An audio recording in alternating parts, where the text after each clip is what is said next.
ప్రభుత్వ మంత్రులకు న్యాయ సాయం అందించడం పట్ల వైఎస్ఆర్ కాంగ్రెస్ నేత జనక్ ప్రసాద్ స్పందిస్తున్నారు. లైవ్ లో చూద్దాం. గతంలో ఉన్నటువంటి ప్రభుత్వ ప్రొసీజర్నే ఫాలో అయ్యాడు. ఆ తర్వాత దేశంలో వేరే రాష్ట్రాల్లో ఎటువంటి లైట్ లైన్ పాలసీ ఉందో అటువంటి పాలసీకి అనుగుణంగానే ఇక్కడ జీవోలు ఇచ్చి ఉన్నప్పటికీ కూడా ఆనాడు ఈ మంత్రులు ఎవరు నోరు మెదపలేదు. రాజశేఖర రెడ్డి గారు ఇచ్చినటువంటి జీవోలు తప్పుపట్టిన పాపాన పోలేదు. ఇంకో విషయం ఆలోచించండి. నానోకార్ల విషయంలో పశ్చిమ బెంగాల్లో అక్కడ పెట్టే పరిస్థితి లేక గుజరాత్ ప్రభుత్వం తీసుకుపోయి అక్కడ ఫ్రీగా ల్యాండ్ ఇచ్చారు.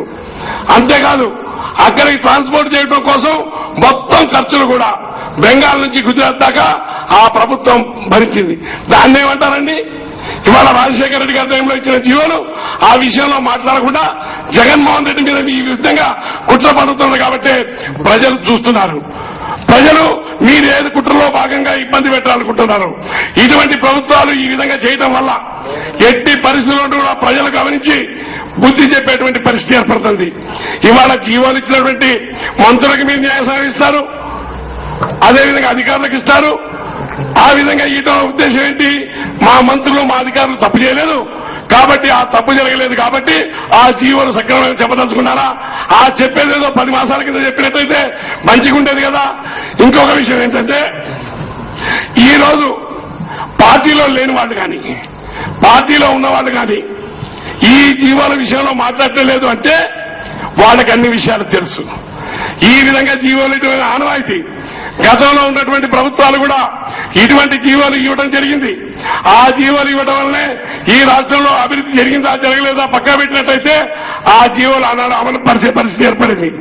అసలు ఆ జీవోలు ఇవ్వడంలో సక్రమమైన భావించినట్టయితే ఈనాడు జగన్మోహన్ రెడ్డి మీద కేసు లేనే లేదు. ఒక్కడే విషయం ప్రభుత్వం ఆలోచించాలి. ఈ విషయంలో నిర్ద్వందంగా మేము ఆనాడిచ్చినటువంటి 26 జీవోలు చట్టబద్దమైన చెప్పినట్టయితే ఈ ప్రజలు కొంత అర్థం చేసుకుంటారు. ఈ విధంగా వాటికి సంబంధించి చట్టబద్దత ఉంది లేనిది చెప్పకుండా మోసపూరితంగా కుట్రపూరితంగా ఆనాడు చెప్పకుండా ఈనాడు మంత్రులకు న్యాయ సహాయం ఇవ్వడం అంటే ఖచ్చితంగా మంత్రులు తప్పు చేయలేదు, అధికారులు తప్పు చేయలేదు. మంత్రులు అధికారులు తప్పు చేయనప్పుడు జగన్మోహన్ రెడ్డి గారు తప్పు చేసే అవకాశం ఎక్కడ ఉంటుంది? మీరే ఆలోచించండి. గతంలో ముఖ్యమంత్రి గారు ఏం చెప్పాడు? కేబినెట్ డెసిషన్ తీసుకొని మంత్రులు వారికి వ్యక్తిగత హోదాలో నోటీసులు వచ్చాయి, వాళ్ళకి రావాల్సినటువంటి న్యాయ సహాయం వాళ్లే చూసుకోవాలా, మా ప్రభుత్వం ఏమీ చేయలేదని చెప్పిన ప్రభుత్వం ఈనాడు 4 మంత్రులకి ఇవ్వడం కాదు, ఒక మంత్రి గారికి న్యాయ సహాయం కావాలంటే ఆ ఫైల్ మాయమైపోయిందట. ఆ ఫైల్ వాళ్ళ దొరికిందట. ఆ మంత్రి గారికి పొన్నా లక్ష్మయ్య గారికి కూడా న్యాయ సహాయం అందిస్తారట. పాపం మోపిదేవి వెంకటరమణ గారే తప్పు చేశారు. అసలు మీరు ఏ సందేశం ఇవ్వదలుచుకున్నారు? మోపిదేవి వెంకటరమణ కోర్టులో వేసినటువంటి అఫిడవిట్ లో మేము చట్టబద్దమైనటువంటి ప్రభుత్వంగా ఆనాడున్నటువంటి ప్రొసీజర్ ప్రకారమే జీవో విషయం అని చెప్తే మీరు జైలుకి పంపించే విధంగా మంత్రులు కూడా భయపెట్టే విధంగా బ్లాక్ మెయిల్ చేసే విధంగా ఈ ప్రభుత్వం ఉందంటే ప్రజలు అందుకే గమనిస్తున్నారు.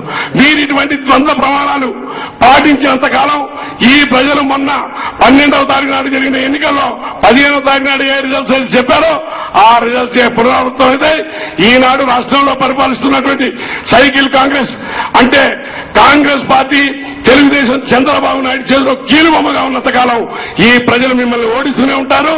ఎవరైతే ప్రజాభిమానంతో ఎవరైతే ప్రజలకు వాస్తవం చూస్తున్నారో ఈ రాష్ట్రంలో రాజశేఖర రెడ్డి గారు పరిపాలన మంచిగా ఉన్నది, ఆయన ఇచ్చిన జీవోలు కానీ ఆయన తీసుకున్నటువంటి పారిశ్రామిక విధానంలో నిర్ణయాలు కానీ ప్రజలకు ఆమోదయోగ్యంగా ఉన్నాయన్నారు కాబట్టి జగన్మోహన్ రెడ్డి ఈనాడు ప్రజానాయకుడిగా ఉంటున్నారు. భవిష్యత్తులో కూడా వైఎస్ఆర్ కాంగ్రెస్ పార్టీకి జగన్మోహన్ రెడ్డి గారికి అదే విధంగా ప్రజల మద్దతు తెలుపుతారు. ఈ కాంగ్రెస్ తెలుగుదేశానికి ప్రజా మద్దతు ఉండదని మీకు తెలియజేస్తున్నాం.